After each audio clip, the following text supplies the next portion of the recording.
In this final episode of our transatlantic cruise, after we experience our first day in port, a severe weather system and medical evacuation alter the course of our cruise.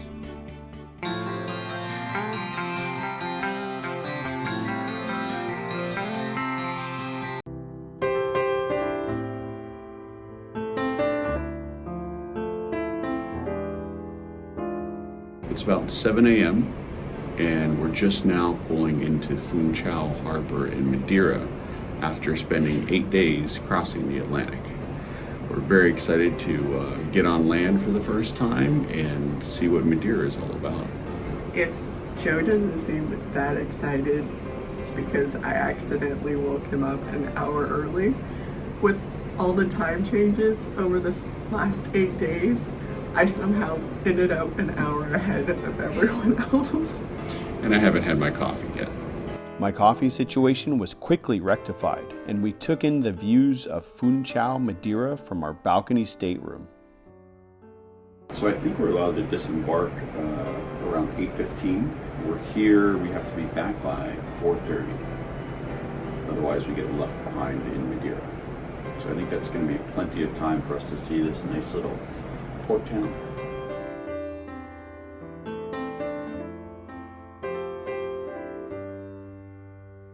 Just got the all clear to go ashore. Time to go explore. Off to Funchal.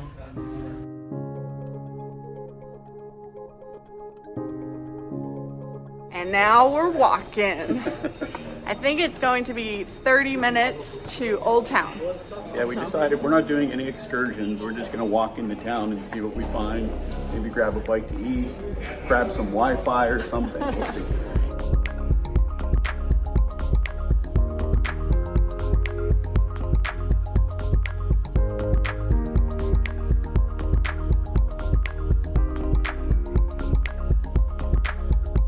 That is the Sky Princess we just got off of to explore.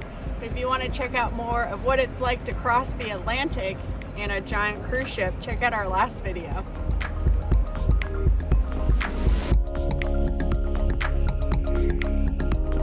I really like the flora and fauna of this island.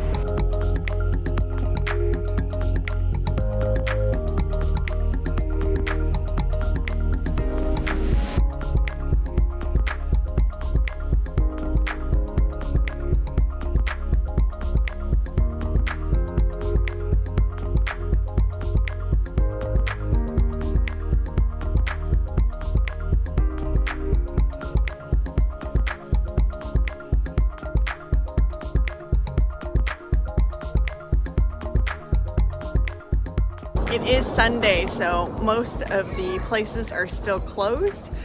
We're just going for a stroll and checking out the sights. This is a very hilly place. I'm glad we've been doing all those stairs on the cruise ship to practice for this island. Kate and I stumbled upon a wine shop during our stroll and learned about the different types of grapes used to make Madeira wine while sampling some of the bottles sold at the shop. We decided to pick out a bottle to enjoy on the rest of our voyage.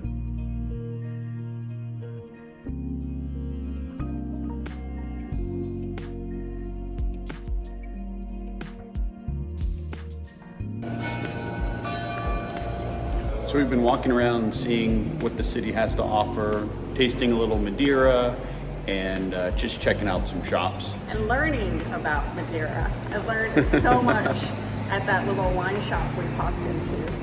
And the woman suggested we go to this little place for a pancha, which is a honey, rum, and fruit juice drink. So we're gonna do that and get some Wi-Fi to make sure things haven't burned down while we were cruising across the Atlantic.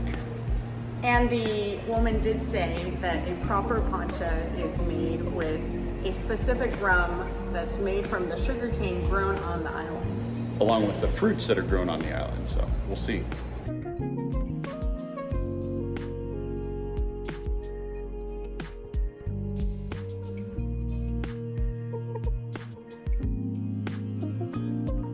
The tangerine pancha was very refreshing and went well with the peanuts and garlic marinated beans. After watching mouth-watering dishes come out of the kitchen for an hour, we decided to share an order of traditional bread and a bowl of potato soup with collard greens. The walk back to our ship was about 20 minutes, and we were greeted by crew members with a selection of waters and cold towels.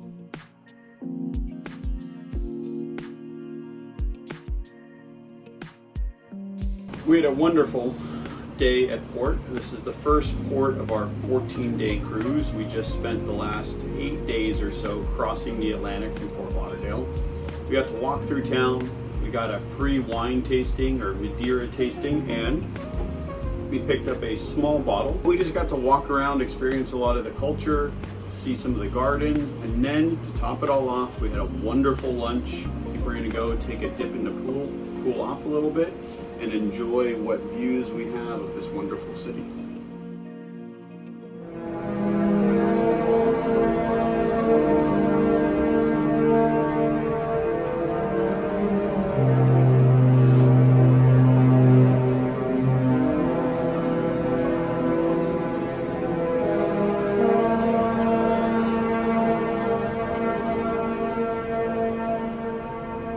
Hey, and we're back on the ship, cruising. Like it. Off to Morocco. Off to Morocco.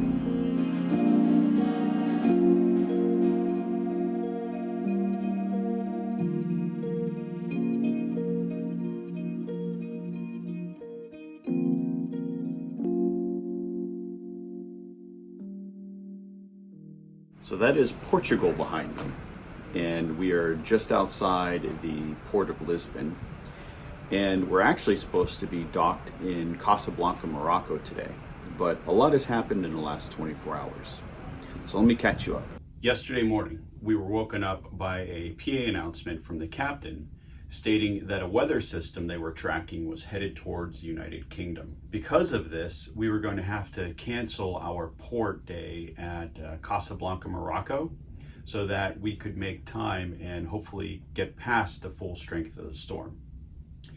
Well, later that day, we were given another update from the captain saying that our port day at La Coruña, Spain, was also going to be canceled, again, because we needed to get through the Bay of Biscay before the full strength of the storm. So this morning, we got another announcement from the captain that there is a medical emergency on board, and he had turned last night towards the coast of Portugal. They're having to offload the person and get them to medical services on shore. So we have to wait for the crew and tender to get back before we can sail again.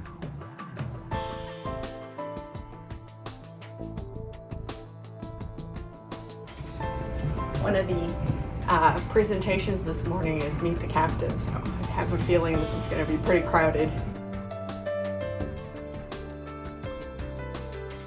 Please welcome your captain, Captain Marco Fortesi. Now, the talk with the captain was actually moved forward. They typically do it the day before they get to their final port, but they wanted to get on and address some of the issues and things with the ports. If we had stuck to our original itinerary, we'd be going through the bay during the full strength of the storm, which would be producing up to and over 30-foot swells. It's like you don't want to go through that. So we're back out at sea, and the expectation is that we get into Southampton either late Thursday night or early Friday morning. It's an adventure, and we'll see what happens, and we still have a few fun days at sea. Kate and I enjoyed a meal at the pizzeria on board the Sky Princess. We shared an order of half and half pizza so we could each get the toppings we wanted. After lunch, we went our separate ways to catch the various activities on board the ship. Of course, Kate ended up at her daily arts and crafts workshop. With the additional sea day of this voyage, the entertainment staff had to get creative by repurposing projects from previous cruises. We got a message over the PA system from the captain again saying that we entered the Bay of Biscay at 5 a.m. this morning, and the waves have picked up significantly. We now have 12-foot swells, And he said this is just the start. The storm will be picking up, but he didn't really make any mention of what we have to come in terms of the rest of the journey, because we will be going into the English Channel. Despite the increase in swells and the rain, the boat building challenge went on as planned. Some of the passengers were quite creative with their use of the materials to carry 3 cans of soda across the pool without capsizing.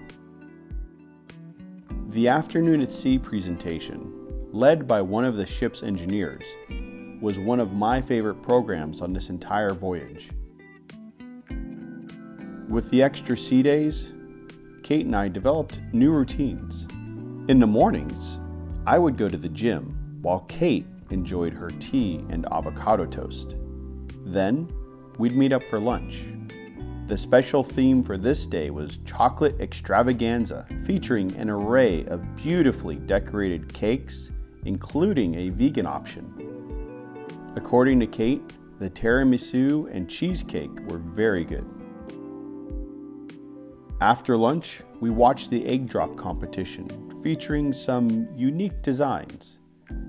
Some eggs made quite the mess, but many landed safely. So another update on our trip so far. We are getting into Southampton, England tonight. This is Thursday, so Thursday night around 10 p.m. Tomorrow, Friday, we have to go through an immigration process on the ship, and then we'll be free to come and go as we please. And Princess is also going to be providing free shuttles into the city center, so we can go there, go around, see the town, and have kind of like a port day in Southampton. So that'll be fun and unexpected. Now, speaking of a change in itinerary, Princess has gone ahead and given everyone on board a $100 credit as a disruption credit. Now, they've also refunded the port fees for the 2 ports that we missed. The refunds go back on our credit card. The trip disruption credit has to be used before this trip is over. Now, what Kate and I have decided to do with our shipboard credit is to spend it on something we normally wouldn't aboard the ship. We're going to go down to the Crown Grill, which is the steakhouse, and have a really nice dinner with a bottle of wine. Now, the grill costs an extra $39 per person, plus your alcohol and drinks and things. And we figured anything we have left over before we leave the ship on Saturday, we'll just apply that as an additional gratuity for all of the people on board. We're about to miss our 5 p.m. reservation. Ooh, it because is 4:54. When we checked earlier, all the reservations were taken except for 5 p.m. and 9 p.m. Yeah, I think everyone had the same idea that we did. So let me get my shoes on and we can get going.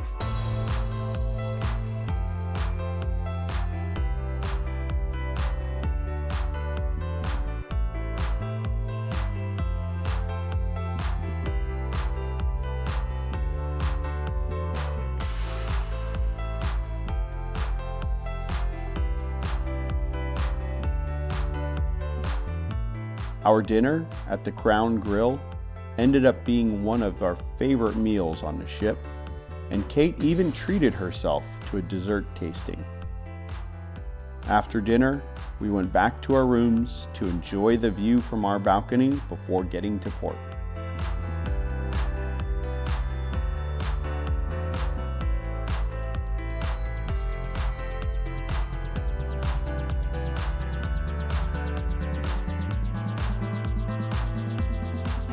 Well, we got into Southampton last night on time at 10 p.m. and good night's sleep. And today we're going to take the shuttle into town. Yes, and we're bundled up because it's cold out there. It is very cold and it is very windy. Well, let's see what Southampton has to offer.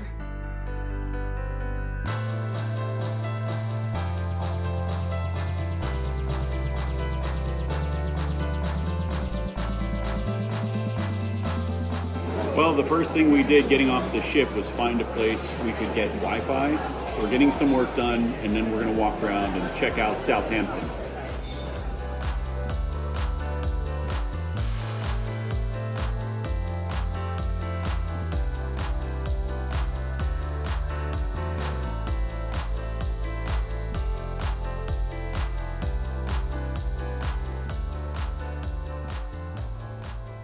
It wasn't much of a port day. When we got out there, there were strong winds, it was cold, very rainy, so we went to the mall, walked around, grabbed some Wi-Fi, got some work done. We did see the old entrance to the city with some of the old original walls. But outside of that, that was really about it. We decided to come back, have lunch, and just continue to enjoy the boat before we take off tomorrow for Italy. Now that is it for our cruise, but stay tuned because the next videos will be us in Italy touring around in a camper van. So we'll see you next time. If you want to learn more about who we are and what we do, head on over to we'rtherussos.com. Thank you and goodbye.